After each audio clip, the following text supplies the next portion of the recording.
새해가 되면 연합장에 근하신년이라는 우리 사자성어가 들어가죠. 이 말은 새해를 축복한다라는 일본식의 새해 인사입니다. 우리나라 인사로는 송구영신 또는 새해맞이라는 그런 말이 있습니다. 힘들었던 한 해가 지나가고 새해가 왔습니다. 우리 다시 한번 우리나라식으로 인사를 해보겠습니다. 새해 복 많이 받으십시오. 할까요? 새해 복 많이 받으세요. 예. 이제 근하신년은 쓰지 마시기 바랍니다. 일본식 이름입니다. 자, 새해 복을 우리가 기원했는데요. 복을 싫어하는 사람은 아무도 없습니다. 우리 한국 사람들은 복을 얼마나 좋아하는지 복자가 없는 데가 없습니다. 돼지 저금통에도 복복자, 심지어는 숟가락에도 복복자가 이렇게 써져 있습니다. 그만큼 복을 많이 원하는 민족입니다.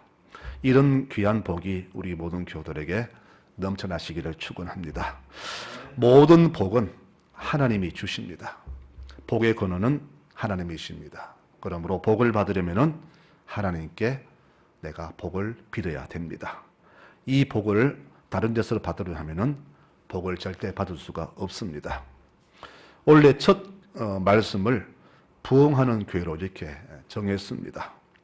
우리가 복을 원하는데 이 복이 나 개인에게 한정된 어떤 작은 한정된 복이라면 이 부흥은 개인을 포함해서 우리 가정과 사회와 이 교회까지 포함된 더 큰 복을 부흥이라고 합니다.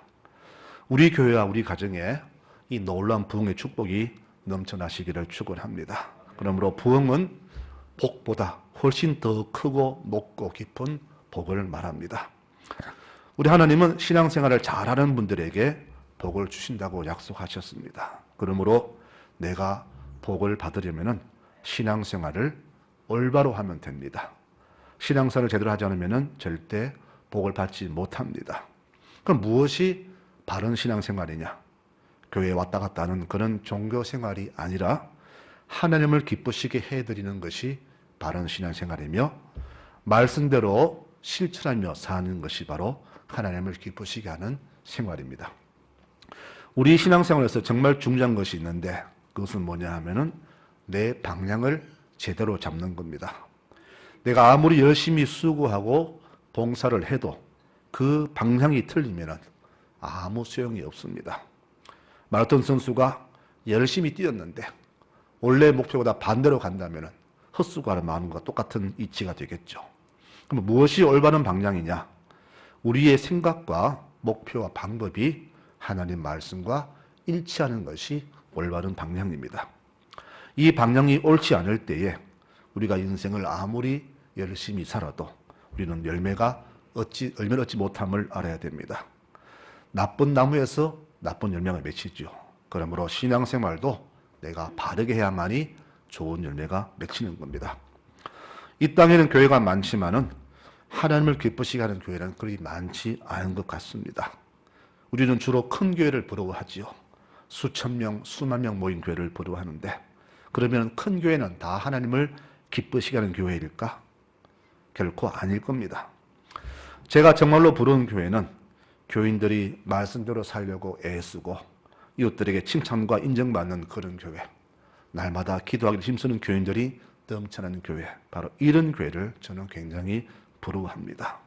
우리 교회도 이런 교회가 되기 위해서 항상 애쓰고 노력해야 할 것입니다.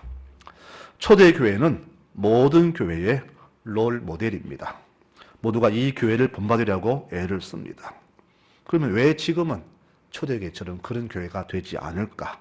그것은 바로 한 가지 이유가 있습니다. 우리의 믿음의 방향이 바르지 않기 때문입니다. 사람들이 그러죠. 교회가 타락했다 그러는데 교회는 절대 타락하지 않습니다. 교회는 하나님의 몸이기 때문에 타락할 수 없습니다. 우리 교인들이 타락했던 것이죠. 그러므로 내가 타락하고 우리 가정이 타락하면 교회가 타락한 것처럼 보인다는 것입니다. 자녀가 잘못했을 때에 그 부모에게 모든 욕이 돌아가듯이 우리 성도들의 잘못된 삶이 교회를 타락했다. 즉 하나님의 몸을 타락했다라고 그렇게 오해받게 만드는 겁니다. 나도 모르게 종교인 되어버린 사람들이 있고 진실보다는 허식과 형식이 더 많은 사람들, 교회마다 이런 종교인들이 넘쳐납니다. 바로 이런 모습들이 우리 교회를 교회답지 못하게 만드는 비결이라고 보면 됩니다. 오늘 초대교회처럼 되지는 못해도 우리는 바로 이 교회를 닮아가자는 의미에서 오늘 말씀은 부흥에 대해서 말씀을 드리고자 합니다. 우리가 부흥 그러니까 보통 말할 때에 교회 숫자가 많아지고 교회가 커지고 재정도 좋아지고 이런 것을 부흥이라 하는데 그렇지 않습니다. 부흥이 뭐냐? 하나님이 우리의 생명을 다시 살리는 것을 부흥이라 합니다. 죽어가는 우리에게 하나님이 찾아오셔서 내 생명을 살리는 것이 부흥입니다. 성령께서 오셔서 우리 모두가 신앙의 본래 모습으로 회복되는 것을 부흥이라고 합니다. 지금 세상에 부흥되고 있다는 교회는 사실 부흥은 아닙니다. 엄격히 말하면 양적 성장이겠죠. 부흥은 우리 사람이 만드는 것이 아니라 성령께서 임하셔야만이 부흥이 됩니다. 성령이 오셔야 우리 죽어가는 생명이 미지근한 물이 뜨거워지는 겁니다. 교회마다 인위적인 부흥 정책을 쓰지요. 총동원 주일을 기획하고 신령 대부흥회, 전도 대집회 이런 식으로 방법을 쓰는데 별로 소용이 없습니다. 지금 해마다 교인들이 줄어듭니다. 모두가 아까 그 방법들은 이 빈자리를 채우기 위해서 쓰는 방법들입니다. 교회가 성령의 능력으로 부흥하고 성장한다면 참으로 감사할 일이지만 신앙생활을 평키하려는 종교인들로 가득 찬 교회를 부흥했다고 하는 것은 좀 과한 느낌이 듭니다. 원래 우리 교회 표를 부흥하게 앞서서라고 정했습니다. 우리가 바라는 부흥은 양적 성장이 아닙니다. 우리 개인의 신앙이 성령의 능력으로 크게 성장하는 것이 바로 우리 교회의 목표입니다. 내 믿음이 부흥되면 우리 가정도 부흥이 됩니다. 내 가정이 부흥되면 교회도 부흥이 되고 교회가 부흥되면 사회가 놀랍게 변화가 됩니다. 내게 성령이 강하게 임하시면 내 속에 추한 찌꺼기가 태워지고 내 흉한 마음이 새로워집니다. 성령이 임하시면 내 삶에, 내 가정과 이 사회에 새로운 변혁이 생깁니다. 그래서 부흥은 성령께서 오셔서 우리의 속 사람을 변화시켜 주시는 성령님의 능력이 되는 겁니다. 그러면 부흥이 오면은 이 사회는 어떤 현상이 오는가? 사도 바울이 에베소라는 곳에서 말씀을 선포했더니 성령이 얼마나 강하게 역사하셨는지 그 모습을 사도행전 19장에 상세하게 소개합니다. 얼마나 능력이 컸는지 바울의 손수건과 앞치마를 병자에게 얹으니까 그 병자가 다 나았다고 했습니다. 그리고 그 말을 들은 주민들은 하나님을 모두가 두려워했으며 그 말을 주름잡던 마술사들은 모두가 회개하고 자기들의 밥줄인 마술책을 다 불살랐습니다. 이때 태워진 그 책값이 은 5만 되었다고 합니다. 지금 말하면 아마 수십억이 되었겠죠. 성령이 역사하시니까 한 마을의 경제가 파탄날 정도였습니다. 이렇게 성령이 오시면 부흥이 되면 변화가 일어납니다. 오늘 읽은 말씀은 베드로가 성령의 능력으로 3,000명 군중 앞에서 설교한 이후의 사건입니다. 성령이 역사하셔서 그들의 마음을 건드렸습니다. 그들이 마음이 찔렸습니다. 이 말을 들은 청중들이 회개하면서 묻습니다. 우리가 어떻게 하면 좋겠습니까? 물었더니 베드로가 말합니다. 성령을 받으라. 회개하라. 이렇게 말합니다. 그렇습니다. 이날 부흥된 이 역사로 3,000명이 성도가 되었다고 합니다. 이와 같이 부흥은 성령의 역사입니다. 성령이 오셔야 나와 가정과 우리 교회와 사회가 변화가 되는 겁니다. 성령 없이 억지로 만드는 것은 결코 부흥이 아닙니다. 그러면 우리가 부흥을 원하는데 이 부흥이 되려면 내 가정과 교회와 이 사회가 부흥되려면 어떻게 해야 할까요? 세 가지 말씀을 드리고자 합니다. 첫째는 우리의 회개입니다. 이 군중들이 물었죠. 형제들아 우리가 어떻게 할 거라고 가슴 치며 물었습니다. 가슴 찌는 청중들이 물었습니다. 어떻게 할까요? 어떻게 하면 좋겠습니까? 베드로 그러죠. 회개하라 그랬습니다. 자, 무엇보다 먼저 내 죄에 대한 회개가 제일 먼저 선행이 되어야 합니다. 성령께서는 악한 심령에 오지 않습니다. 회개하는 심령에 오십니다. 회개하지 않는 악한 심령, 추한 곳에는 성령님 오시지 않습니다. 그래서 우리는 무엇보다 회개해야 합니다. 회개할 때 성령이 임하시고 내가 변화가 됩니다. 회개 없이는 아무것도 되지 않습니다. 너희는 회개하라. 베드로는 군중들에게 최우선 조건으로 회개를 강하게 외쳤습니다. 그럼 무엇을 회개해야 됩니까? 내 죄라 그랬는데 그건 어떤 죄를 말하느냐? 바로 다른 것이 아닙니다.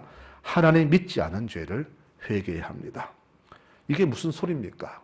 하나님 수십 년 믿어왔는데 내가 하나님 믿지 않다니 회개하라니 아마 어느 분은 속에 이런 마음을 품을 겁니다. 내가 수십 년 믿었고 내가 직분이 어떻고 우리 가문이 몇 대째 신앙의 가문인데 무슨 믿지 않는 죄를 회개하란 말이냐. 아마 이런 물음표를 다는 분들 계실 겁니다. 여러분 반감이 들죠. 들 겁니다. 그러나 한번 곰곰이 생각해 보십시오. 우리는 그동안 하나님 믿는다고 했지만 사실 믿음이 없었습니다. 기도해도 확실 없는 기도를 했죠. 답답하니까 그저 주문처럼 외웠을 뿐입니다. 예배 드려도 하나님 공경할 마음 없이 그저 할 수 없이 자리만 채웠을 뿐입니다. 직분 때문에 할 수 없이 체면상 어쩌면 내가 이곳에 발길을 옮겼는지 모릅니다. 모든 삶의 중심이 나 중심이었습니다. 힘들고 답답할 때 주를 찾았지 기쁘고 즐겁고 이럴 때 주를 찾지 않았습니다. 평소의 삶이 주를 바라보기보다는 모든 삶이 나 중심이었습니다. 바로 이것이 믿음 없는 모습입니다. 우리의 마음속에 정말로 하나님을 경외하는 마음이 없이 드리는 그 모든 예배, 하나님의 영광보다는 내 욕심만 추구했던 나의 기도, 바로 이런 믿음 없는 모습을 주 앞에 회개해야 합니다. 오늘 이 말을 들은 청중들이 하나님 믿지 않은 사람인가? 아닙니다. 그들도 평생 하나님 믿은 사람들인데 베드로는 말합니다. 너희가 회개하라. 바로 하나님 믿지 않은 그런 죄를 회개하라고 말씀합니다. 하나님께서는 믿음 없이 열심히 하는 것보다 믿음 있는 게으름을 인정하십니다. 이 설교들은 군중들이 하나님 믿지 않은 것은 아닙니다. 그러나 믿기는 믿었지만은 믿음이 크지 않았기에, 믿음이 없었기에 바로 아들 예수님을 죽인 것입니다. 베드로 그러죠. 너희가 예수를 죽였다라고 말합니다. 그 말을 들은 백성들이 가슴에 찔렸습니다. 그래서 어찌하면 좋겠습니까? 라고 물었더니 회개하라고 베드로는 그렇게 말합니다. 회개가 제일 우선이 되어야 합니다. 이날 군중들은 가슴을 치며 회개했고 하루에 3,000명이나 성령께서 구원받게 하셨습니다. 그렇습니다. 부흥은 바로 성령께서 우리 죽은 심령을 다시 살리는 것입니다. 내게 성령이 임하시면 이렇게 회개 역사가 일어납니다. 또 기도하면 성령께서 임하십니다. 그러므로 우리 성도님들 모든 삶에 제일 먼저 회개로 시작하시기 바랍니다. 내가 주를 믿지만 믿음 없는 마음의 모습을 불쌍히 보시고 다시 한번 진정으로 믿음상 회개해달라고 주께 회개하는 교우들이 되시길 바랍니다. 이래야 우리 삶에 부흥이 옵니다. 그러면은 이게 부흥이 왔을 때 내가 이렇게 회개가 되는데 우리의 외적 현상은 어떤 모습이 될까요? 이제 보니까 교인들이 그때부터 기도에 힘쓰게 됩니다. 42절 말씀 보니까 이후에 교인들의 모습이 나타나죠. 서로 교제하고 떡을 떼며 오로지 기도하기를 힘쓰니라 라고 성령은 증언합니다. 믿음 없는 사람이 기도하는 경우는 없지요. 여러분, 그리고 내 마음에 성령께서 임하지 않으시면 절대 기도하는 마음이 생기지 않습니다. 그러므로 그 교회가 정말로 부흥할 교회인가, 성령이 충만한 교회인가 아닌가는 기도하는 교인이 얼마나 많은가 하는 것을 보면 됩니다. 그렇다면 우리 교회는 성령이 충만한 교회입니까? 아닙니까? 기도하는 교인이 많은 교회입니까? 아닙니까? 그러므로 성령이 임하시니까 먼저 기도에 힘을 쓰게 됩니다. 두 번째로는 우리의 삶의 태도가 바뀌더라는 겁니다. 부흥이 와서 내 마음이 변화가 되니까 내 삶이 전과 다르게 180도 바뀝니다. 모든 것이 나 중심이었는데 이제는 이웃 중심으로 삶이 바뀝니다. 44절 보니까 믿는 사람이 모든 물건을 서로 통용했다 그랬습니다. 저 집에 부족한 것을 채워주고 쌀이 없으면 갖다 주고 콩이 없으면 콩도 주고 하면서 재산과 소유를 다 팔아서 각 사람 필요를 더했다라고 증언합니다. 내 영혼이 부흥이 오니까 이웃을 돌아보게 되고 그들 형편과 처지와 아픔이 내 눈에 보이게 됩니다. 전에는 몰랐었는데 성령께서 내 눈을 밝히시니까 이웃들의 아픔과 사정이 보이더라는 겁니다. 나 중심에서 이제는 전적 타자 중심으로 삶이 변하게 됩니다. 이런 마음은 성령께서 내 마음을 건드려 주셔야 됩니다.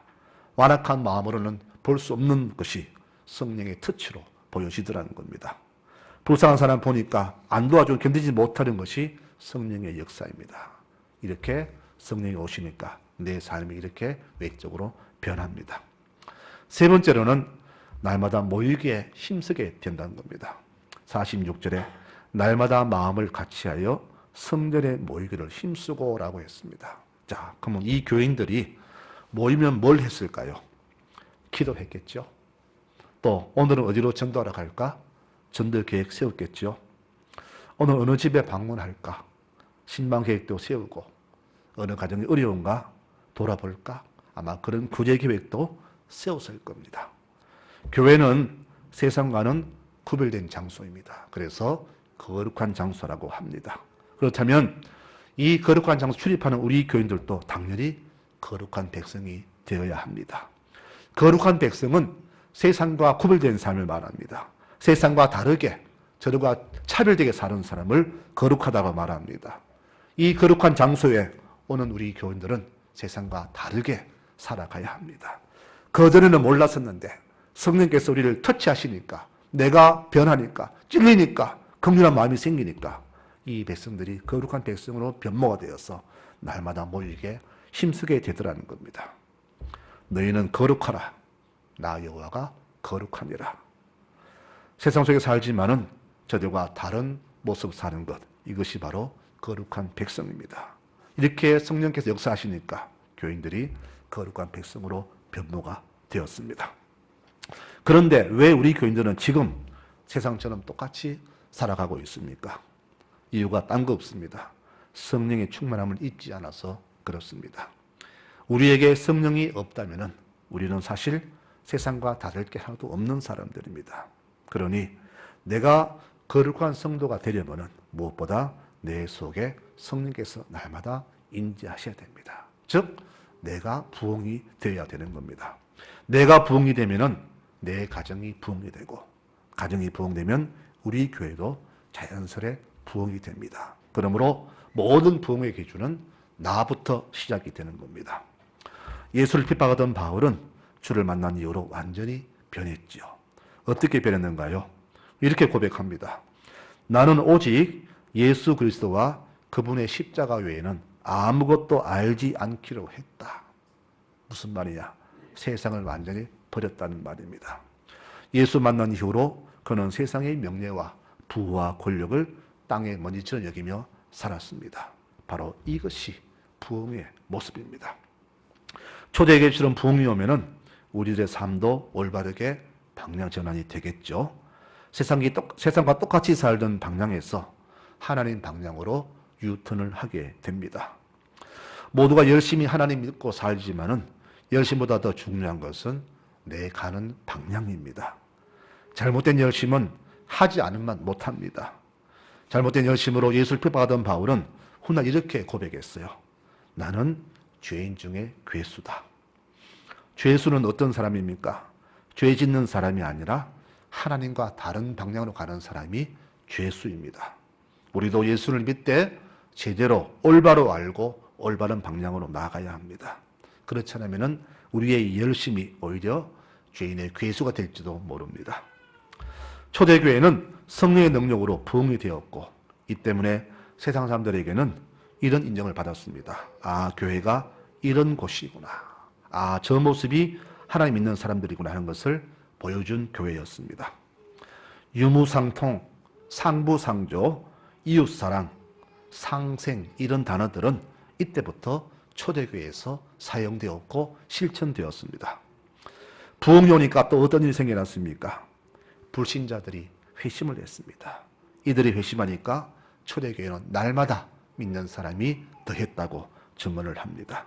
47절에 온 백성에게 칭송을 받으니 주께서 구원받는 사람을 날마다 더하게 하시니라. 바로 이것이 부흥입니다. 우리나라 사람들의 하루 삶을 조사한 결과가 있습니다. 주로 90% 이상이 어떻게 사느냐? 자기가 좋아하는 유튜브를 본다고 합니다. 다른 말은 안 들어요. 내가 듣고 싶은 유튜브만 보고 또 남의 사생활에 입담말을 하고 저녁마다 TV 보다가 자고 이러면 먹고 똑같은 패턴으로 사는 것이 90% 이상이라고 합니다. 이런 사람들이 우리 국민의 대다수입니다. 갈수록 이런 사람이 더 많아진다고 합니다. 더 무서운 것은 바로 이런 백성들이 자기를 다스릴 지도자를 뽑는다는 겁니다. 그러면 이들이 누구를 뽑겠습니까? 내 입을 즐겁게 하고 나를 더 편하게 해주는 사람을 뽑지 않겠습니까? 남이 어떻든 간에 나를 위하는 그런 사람을 뽑겠죠. 그러니 정치인들마다 공약을 남발하죠. 경제를 살리겠다. 집값을 잡겠다. 일자리 만들겠다. 다 허풍을 떱니다. 표 얻기 위해서. 결과적으로 우리의 삶과 우리 자녀들의 미래는 이런 사람들이 결정한다 해도 과언은 아닙니다. 그러니 인류와 도덕이 무너지고 인간의 정과 사랑이 사라진 세상이 되었고 그렇게 되어갈 겁니다. 초대교회도 그랬습니다. 성령 받기 전에는 모두가 이렇게 살았어요. 내 가정은 편하고 나 중심 살았는데 성령께서 이들을 건드려 주시니까 이들의 삶의 모습이 나 중심에서 전적 타자로 바뀌더라는 겁니다. 주님께서는 우리에게 아주 정상적인 삶의 재능과 지능을 주셨는데 우리는 그것을 제대로 사용치 않았습니다. 그런데 성령이 오셔서 그것을 만져주시니까 우리 교인들이 그제서야 정상적인 하나님 백성으로 살게 되었습니다. 그 모습이 바로 부흥된 초대교회, 오늘 사도행전 2장 말씀에 이렇게 소개하고 있습니다. 말씀을 맺고자 합니다. 로마서 14장에 말합니다. 그리스도를 섬기는 자는 하나님을 기쁘시게 하며 사람에게도 칭찬을 받느니라. 우리 개인의 수준이 우리 교회의 수준입니다. 한 교회의 수준은 교인들의 수준보다 절대 높아질 수 없습니다. 우리 교회가 부흥하려면은 무엇보다 우리 개인의 신앙의 모습과 삶의 수준이 높아져야 교회가 부흥이 됩니다. 씨앗이 아무리 좋아도 토질과 날씨와 비와 또 농부의 수고에 따라서 수확량이 다르죠. 우리 교회가 부흥되고 또 이 지역을 품고 살피려면 무엇보다 우리 개인의 신앙의 수준이 절대적으로 높아져야 합니다. 그러기 위해서 우리는 무엇보다 기도에 힘쓰는 한 해가 되어야 할 것입니다. 기도 없이 성령의 역사 없이 부흥은 없습니다. 그러므로 올 한 해는 늘 기도하는 백성으로 거듭나는 한 해, 이웃에게 칭찬과 칭송받는 교우들의 삶이 되시기를 축원합니다. 이렇게 부흥하는 교회, 우리 송라 제일 교우들이 되시기를 축원합니다. 더불어 우리의 가정과 우리의 모든 삶에도 하늘에서 내려주시는 귀한 축복이 충만하시기를 축원합니다. 아멘.